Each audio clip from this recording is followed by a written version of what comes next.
Hello friends, welcome back to our channel box office. So మొత్తానికైతే Harihara Veeramallu teaser అయితే release అయింది భయ్య.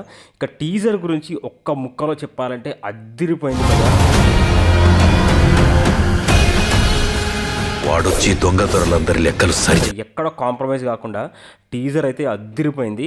అప్పట్లో ప్రజల్ని మన రాజులు ఏ రకంగా హింసించారు, పన్నులు కట్టమని, తర్వాత డబ్బులు ఇవ్వమని, అసలు ఏ రకంగా హింసించారు, ఏ రకంగా ఎంత భయంకరంగా కొట్టారు, చంపారు, మరి వాళ్ళను కాపాడడానికి మరి ఈ హరిహర వీరమల్లు అసలు ఎవరు, అసలు కోహినూరు వజ్రానికి ఉన్న మన హరిహర వీరమల్లుకి సంబంధం ఏంటి, అసలు కోహినూరు వజ్రం నుంచి మన ఇండియా నుంచి ఎందుకు తీసుకెళ్లారు, మన వాళ్ళు ఎందుకు అప్పచెప్పారు అనేది మెయిన్ ప్లాట్గా ఈ హరిహర వీరమల్లు సినిమాలో మనమైతే చూడబోతున్నాము. ఆ హైదరాబాద్లో సెటప్ కానీ ఇంకా తర్వాత మన లోకల్ ఏరియా సెటప్లు కానీ ఈ సినిమాలో మనమైతే చూడబోతున్నాము. కంప్లీట్గా ఇది మన లోకల్ స్టోరీ అండి. సో రాజులు, రాజు పైన రాజు, వీళ్ళందరికీ రాజు మన హరిహర వీరమల్లు, అంటే అమ్మ మొగుడు అన్నమాట. ఓవరాల్గా హరిహర వీరమల్లు స్టోరీ లైను ఇక ఎలా ఉంది, టీజర్ ఎలా ఉందంటే వేరే లెవెల్లో ఉంది. ముఖ్యంగా పవన్ కళ్యాణ్ స్క్రీన్ ప్రెజెన్స్ అయితే అద్దిరిపోయింది. ఇక కీరవాణి బీజిఎం బాగుంది, మరి అంత అదిరిపోయిందని చెప్పలే కానీ బాగుంది, డీసెంట్గా ఉంది.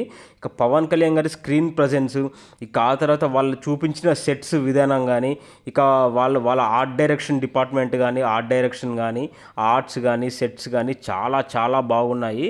ఒక క్రిష్ గారి టేకింగ్ కూడా అద్దిరిపోయిందండి.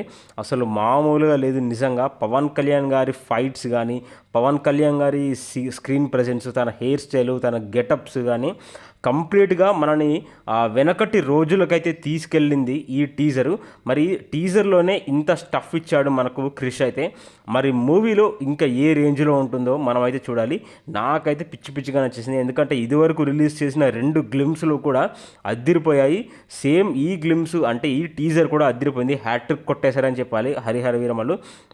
ఇక పెద్ద ట్విస్ట్ ఏంటంటే Harihara Veeramallu part 1 స్వాడ్ versus spirit 2 పార్ట్లుగా రాబోతుంది. ఇది part 1 Harihara Veeramallu స్వాడ్ versus spirit.